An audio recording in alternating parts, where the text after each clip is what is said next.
Take us inside the soap opera that is Disney. You've written a lot about the things that have happened over the last year, specifically around the two Bobs. But it appears, at least temporarily, at least for now, that Bob Chapek has a lot of support, and these numbers seem to support him, even if Tom has some questions about him. Yeah, it feels like Bob Chapek is through the woods. It feels like the street likes what he's doing. He came from the Parks division. The Parks division did incredibly well yesterday. And it feels like he's steadying the ship. The numbers across the board were good. I hear what Tom's saying. He's got a great point. It's a really good time to be a consumer of content right now because it's extremely cheap. Having said that, the big surprise on the call was the extent to which they're pushing up advertising. Sorry, they're launching advertising. They're pushing up prices. Again, that seems extremely bullish to me in a point in time where consumers are belt tightening. It feels like the calculation is perhaps based on what they're seeing in the parks, that consumers are continuing to spend despite big price hikes there. And their calculation is, this is the last thing that gets cut from the budget, and people will still spend on entertainment. Hey, Tom, I'm going to make it hard for you. If you could only own one of these stocks, I'm going to give you the choices. You could own Disney. You could own the parent company of NBC, Comcast. You could own Netflix. And let's throw in Warner Media Discovery for fun. So 4 different stocks here. We're going to take Apple off that list, at least for the purposes of this game. A year from now, which stock would you be happiest owning? Well, I'd have to say Netflix because it's the one that isn't dealing with linear decline. And as I said, that's really the issue, the race there.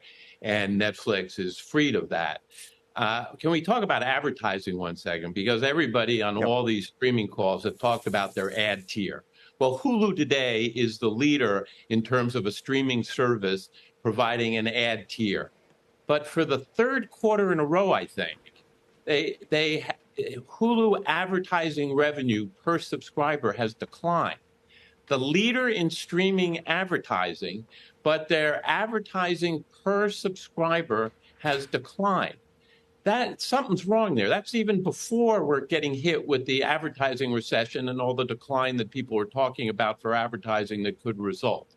So that's not a great sign for everybody else entering in the competition for streaming ad dollars that's going to take place. They mentioned it in their press release. They didn't go into it in detail. That's something that really needs to be probed. Do you think it's a mistake for everybody to now, I don't want to say double down, in some cases it's for the first time, to really push the subscriber, or rather an advertising-driven subscriber group? Is that a strategy that you think makes sense, having a lower tier price?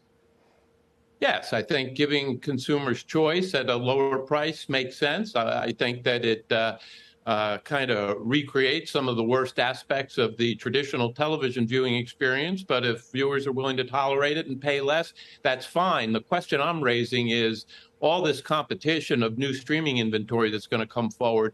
And the one guy that's out there as a leader today with a service, Hulu, and its advertising revenue per sub declining. We got to get behind that. And the other thing that really didn't get discussed much is Disney Plus still has an engagement issue. Netflix gets 30% of connected TV engagement, Disney Plus about 5%. It's great, I think, from a pricing point of view, from Disney's point of view, that they're taking up price. But you can't take up price without taking up engagement and not expect some meaningful churn. So I think they really have to focus on that engagement issue. Maybe the Q4 releases they're talking about will begin to significantly change that. But they got a long way to go to catch Netflix on engagement.